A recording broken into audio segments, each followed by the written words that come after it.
The sound of a single gunshot tore through the morning air as Dr. Eleanor O'Malley pressed her back against the rough wooden wall of her small medical office, her heart hammering against her ribs. Sweetwater Creek, Colorado, 1875, a place where civilization and wilderness collided in ways that still surprised her, even after 3 years of practicing medicine in this dusty frontier town. The commotion outside grew louder, boots pounding on wooden planks, men shouting, a horse whinnying in distress. Eleanor took a steadying breath, straightening her simple blue dress and checking that her chestnut hair remained properly pinned. As the town's only doctor, she'd learned to steel herself for whatever emergency might burst through her door at any moment. When the door finally slammed open, it wasn't what she expected. A tall man with a weathered face and intense hazel eyes stood in her doorway, cradling something small wrapped in a worn leather jacket. Blood stained his shirt, though he showed no signs of pain.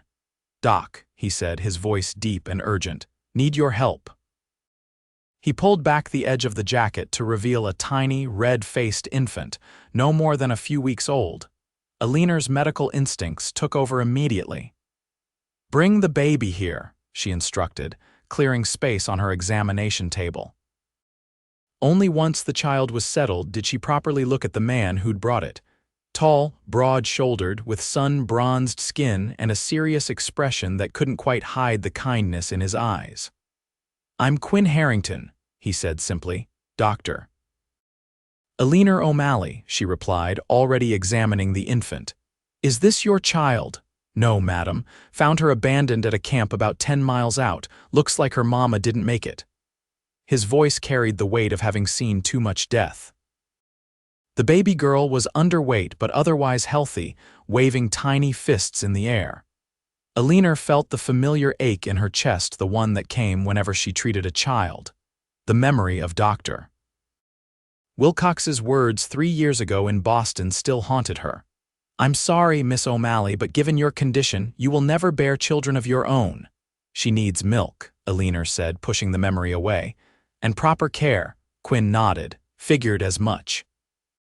Thought about taking her to the orphanage in Denver, but he hesitated. Seemed too far for one so small. Eleanor knew what that meant. The journey to Denver was dangerous enough for healthy adults. For a newborn, it could be fatal.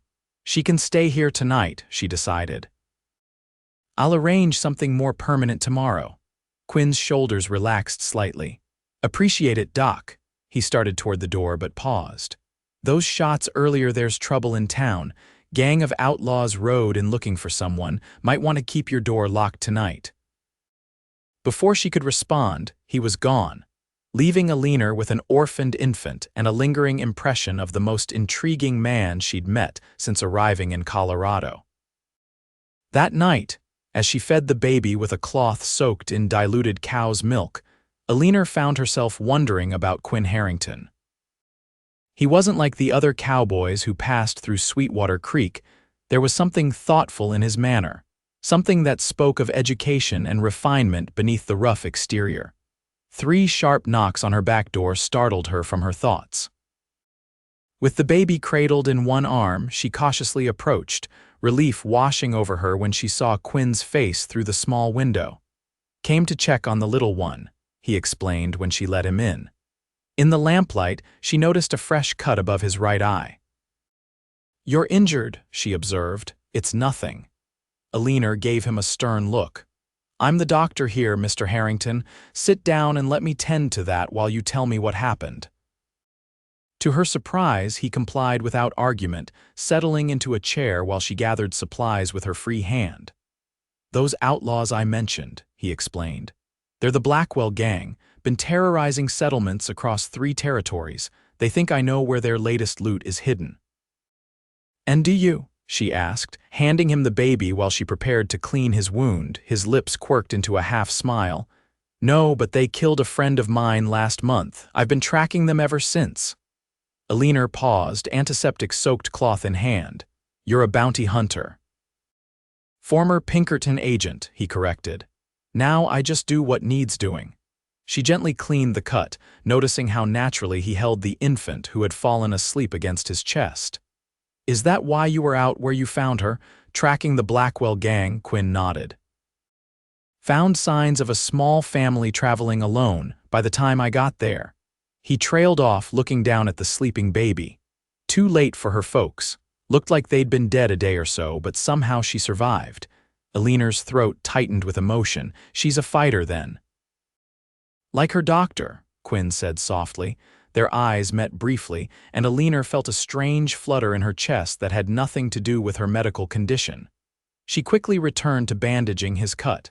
"You'll need stitches if you want to avoid a scar." "I've got plenty already, Doc." "One more won't matter." Against her better judgment, Eleanor found herself saying, "You could stay here tonight. It's safer than the hotel with those men looking for you." Quinn studied her face for a long moment. "Wouldn't want to bring trouble to your door."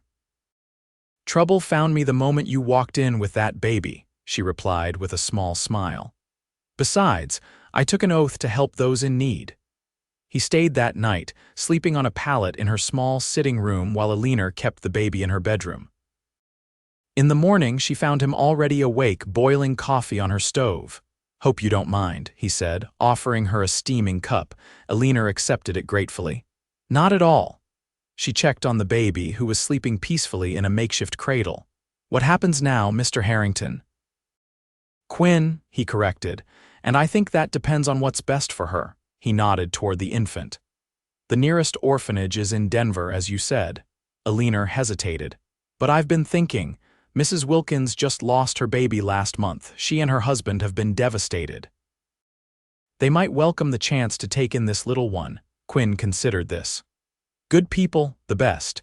Robert Wilkins is the town blacksmith. They've been trying for a child for 5 years." He nodded slowly. "Seems right, then. I should leave town soon anyway." "The Blackwells won't give up looking for me." Eleanor felt an unexpected pang of disappointment. "Will you at least stay until we know the Wilkins will take her?" His eyes softened. "Course I will, Doc." Later that morning, with the baby freshly bathed and wrapped in a clean blanket Eleanor had quickly sewn from an old sheet, they walked together to the Wilkins home at the edge of town. Eleanor was acutely aware of Quinn beside her, his tall frame and watchful eyes making her feel safer than she had in years. Sarah Wilkins opened the door, her eyes red-rimmed from weeks of grief. When she saw the tiny bundle in Eleanor's arms, her hand flew to her mouth. "Sarah," Eleanor said gently, "this little girl needs a mother. I thought perhaps—" "May I?" Sarah whispered, holding out trembling arms. Eleanor carefully transferred the baby, and the moment Sarah held her, something in her expression transformed. The grief didn't disappear, but it softened, making room for something new. Robert appeared behind his wife, his blacksmith's hands looking oversized and awkward as he reached out to touch the baby's cheek with surprising gentleness. "Where did she come from?" Quinn explained briefly, omitting the details of the Blackwell gang. When he finished, Robert and Sarah exchanged a look of perfect understanding. "We'll take her," Robert said firmly. "Raise her as our own." "She's a blessing," Sarah added, tears spilling down her cheeks. "What's her name?" Eleanor and Quinn looked at each other. "She doesn't have one yet," Eleanor admitted. Sarah studied the baby's face. "Hope," she decided. "Her name is Hope." As they walked back toward town, Eleanor felt both lightened and somehow emptier.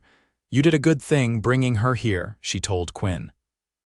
"We did," he corrected. "Though I reckon I should move on now." Before Eleanor could respond, a shout came from down the street. 3 men on horseback were approaching fast, guns already drawn. "Harrington," one of them bellowed. Quinn swore under his breath, pushing Eleanor toward the nearest building, the general store. "Get inside," he ordered, drawing his own pistol. "You can't face them alone," she protested. "I won't risk you getting hurt. Go." Bullets splintered the wooden post beside them, and Quinn shoved her through the store's entrance before turning to face the approaching riders.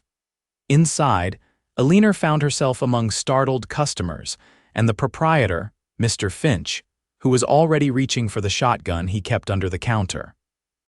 "Stay down, folks," he called. But Eleanor couldn't just hide while Quinn faced 3 armed men. Moving to the window, she peered out to see him ducking behind a water trough, exchanging fire with the outlaws who had dismounted and taken positions around the street. "Sheriff's out of town, mister," Finch said grimly, coming to stand beside her with his shotgun. "Who are those men?" "The Blackwell gang," Eleanor replied. "They're after Mr. Harrington." Mr. Finch's expression hardened. "Well, they picked the wrong town." Without hesitation, he stepped onto the porch and fired a warning shot into the air.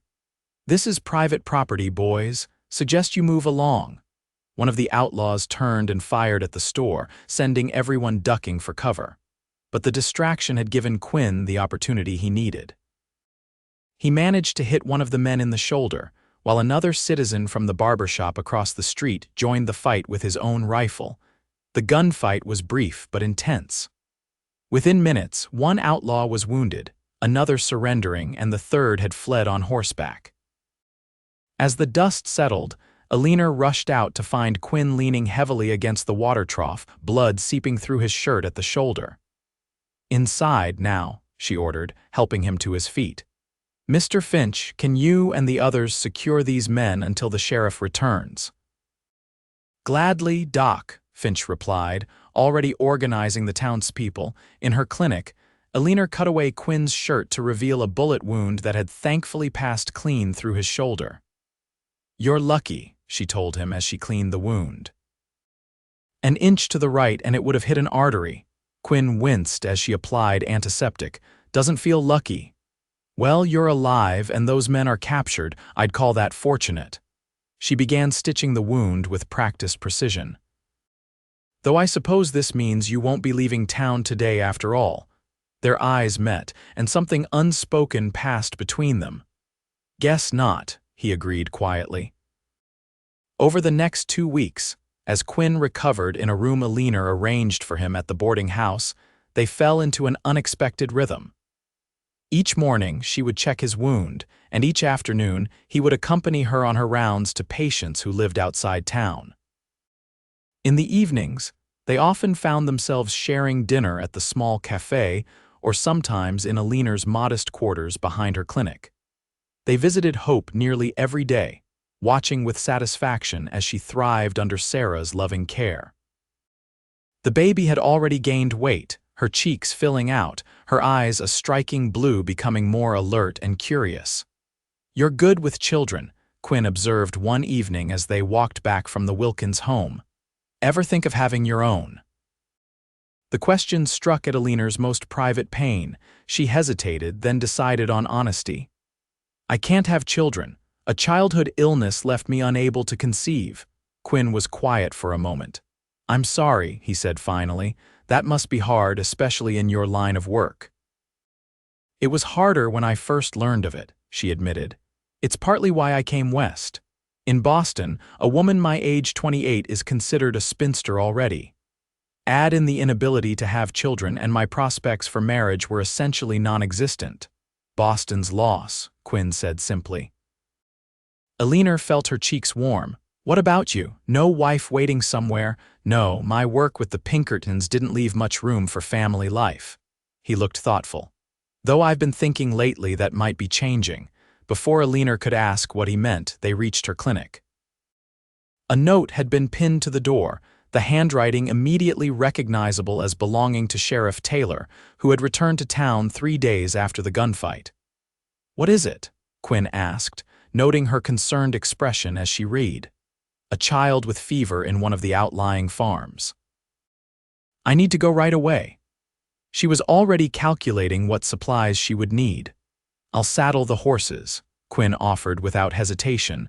They rode out as the sun was setting, the journey to the Peterson farm taking over an hour in the growing darkness. 8-year-old Timothy Peterson had developed a dangerous fever following a fall into the creek days earlier. Eleanor worked through the night, applying cool compresses, administering medicine, and monitoring his breathing while his anxious parents hovered nearby. Quinn made himself useful, boiling water, preparing broth, and keeping the fire stoked. Eleanor couldn't help but notice how smoothly they worked together, anticipating each other's needs without words. By dawn, Timothy's fever had broken. As the boy finally slept peacefully, Eleanor stepped outside for a moment of fresh air, exhaustion weighing on her. Quinn followed, offering her a cup of coffee. "You saved that boy's life," he said. Eleanor shook her head. "We don't know that yet, but he has a fighting chance now." "You give everyone a fighting chance, Eleanor." It was the first time he'd used her given name, and it sounded right in his deep voice. "It's why you're out here instead of in some fancy Boston practice."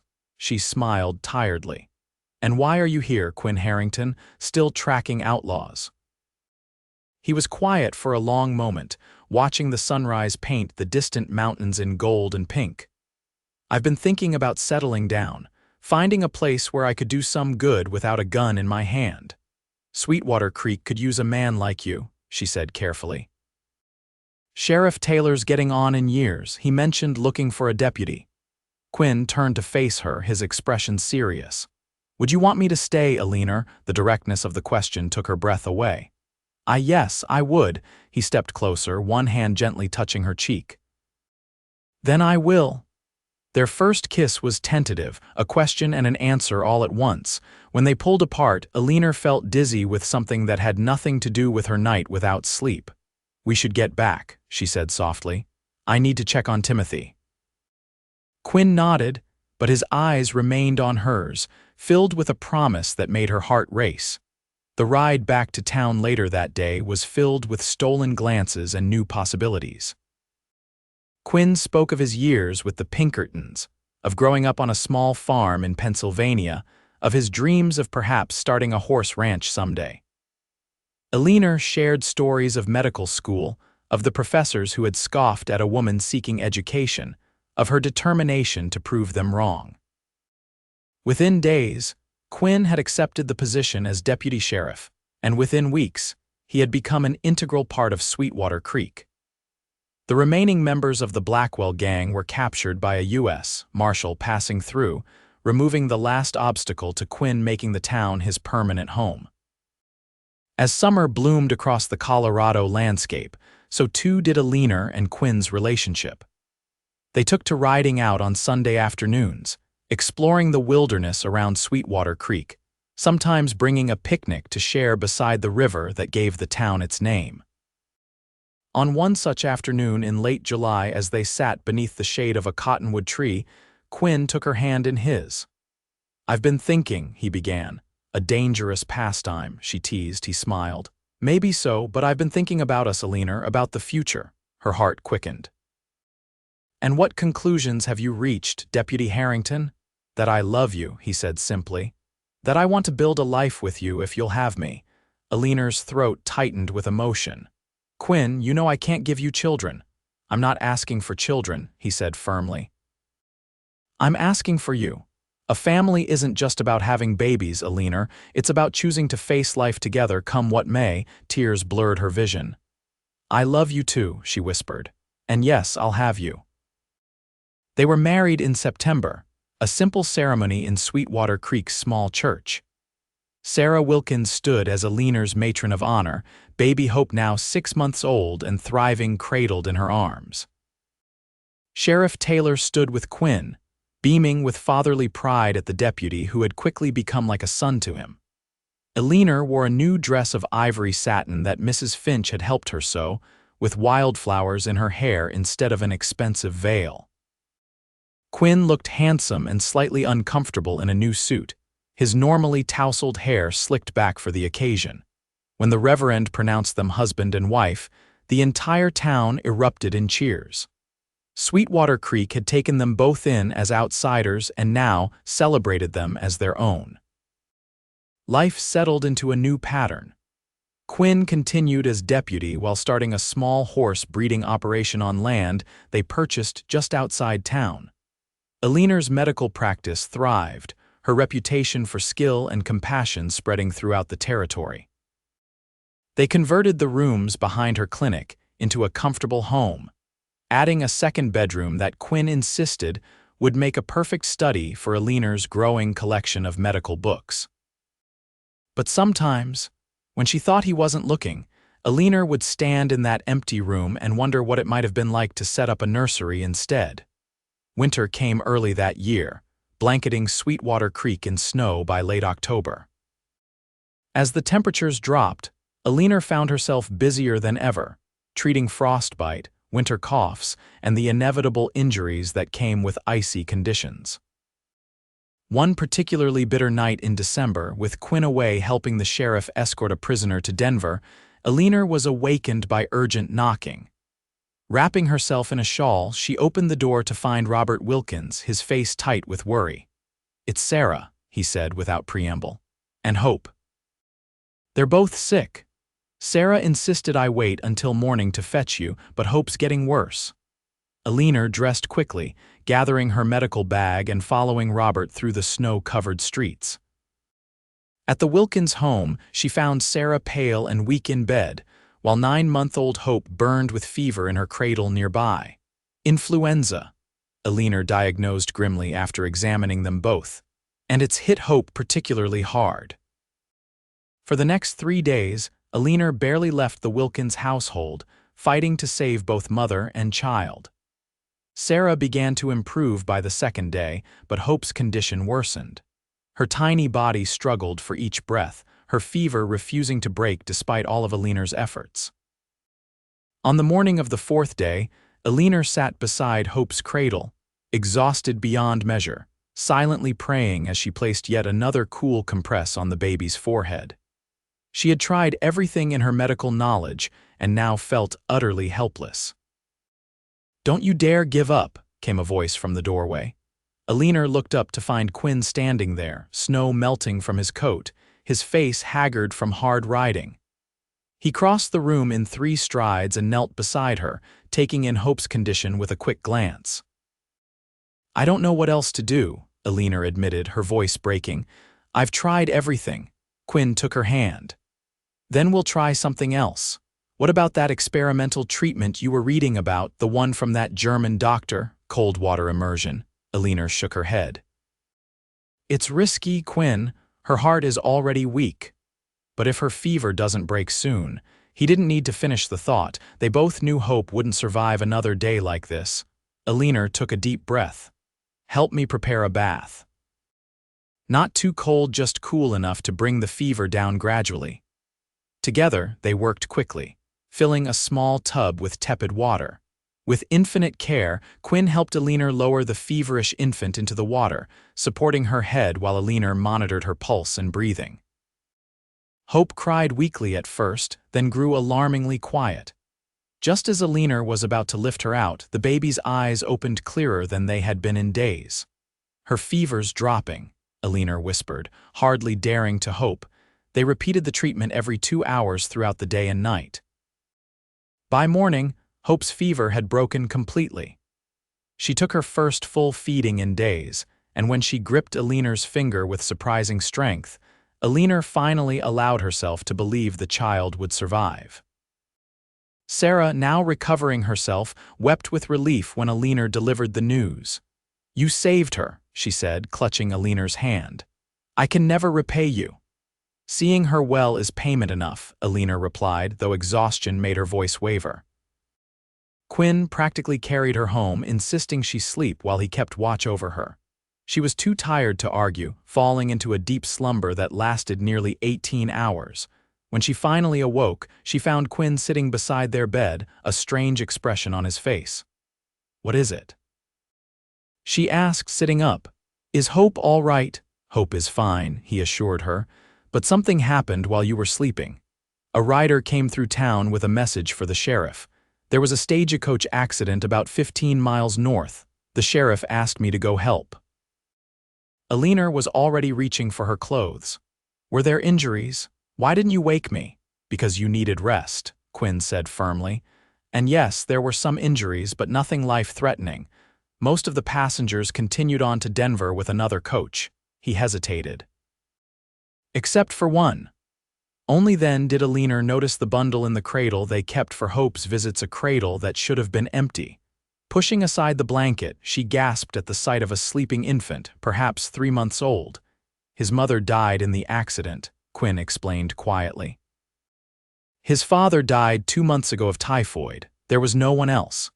The other passengers were continuing to California, no one able to take responsibility for an orphan baby. Eleanor stared at the sleeping child, then back at Quinn. So you brought him here, just for now, Quinn said quickly. Until we can arrange something more permanent. Maybe the Petersons? They've been talking about wanting more children. But Eleanor couldn't tear her eyes away from the baby's peaceful face. Without thinking, she reached down and lifted him into her arms. He stirred slightly, then settled against her chest with a soft sigh that seemed to reach directly into her heart. "What's his name?" she whispered. "Samuel," Quinn said. "Samuel James Turner, according to the papers his mother was carrying." Eleanor touched the baby's soft cheek. "Hello, Samuel," she murmured. Quinn watched her, his expression growing tender. "The Petersons would give him a good home," he said again, but with less conviction. Eleanor met his eyes. "Or we could." The words hung between them, fragile and momentous. "Eleanor," Quinn said carefully, "are you sure? I know how much it hurt you when Hope went to the Wilkins. If we take in Samuel temporarily and then have to give him up." "What if it wasn't temporary?" she asked, her heart pounding. "What if we adopted him, made him ours legally?" "I know it's not the same as having our own child, but it would be our child," Quinn interrupted, moving to sit beside her on the bed. "In every way that matters." Eleanor felt tears well in her eyes. "Do you mean that?" "With all my heart." Quinn wrapped an arm around her shoulders, looking down at the baby they both now held. "Though I should warn you, I've already changed him twice. The boy has an impressive aim." Eleanor laughed through her tears. "I'm a doctor, Quinn. I think I can handle a little misdirected urine." Samuel chose that moment to wake, blinking up at them with curious brown eyes. He didn't cry, just studied their faces with a solemn expression that soon gave way to a toothless smile. "I think he approves of the arrangement," Quinn said softly. That spring, as wildflowers bloomed across the Colorado foothills, Eleanor and Quinn Harrington formally adopted Samuel James Harrington.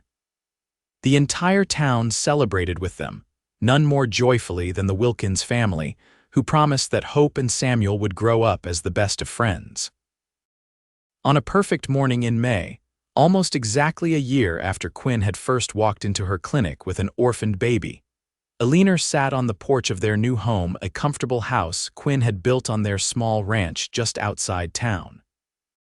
Samuel, now 7 months old, played on a blanket at her feet, reaching for the colorful wooden blocks Quinn had carved for him. Quinn emerged from the barn, wiping his hands on a cloth after tending to their growing herd of horses. He paused, taking in the sight of his wife and son in the morning sunlight, a smile spreading across his face. "What are you thinking?" Eleanor asked as he joined them on the porch. "That a doctor once told you you'd never have a child," he said, sitting beside her and taking her hand. "Yet here we are."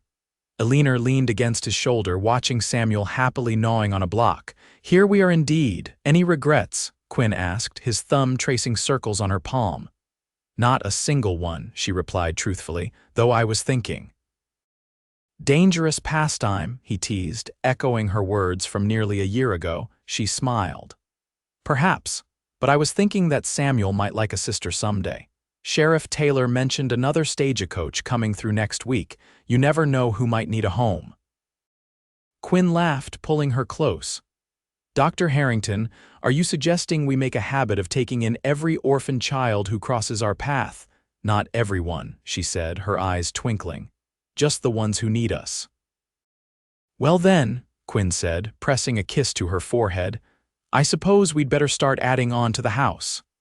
As the morning sun bathed them in golden light, Eleanor closed her eyes in contentment. Life had taken her on an unexpected journey, from the rigid society of Boston to this wild, beautiful place where she had found not just purpose, but family. A family built not from blood but from choice, from love, and from the healing power of new beginnings. And as Samuel laughed, reaching his arms up to be held, Eleanor knew with absolute certainty that some dreams come true in ways you never expect and are all the more precious for it.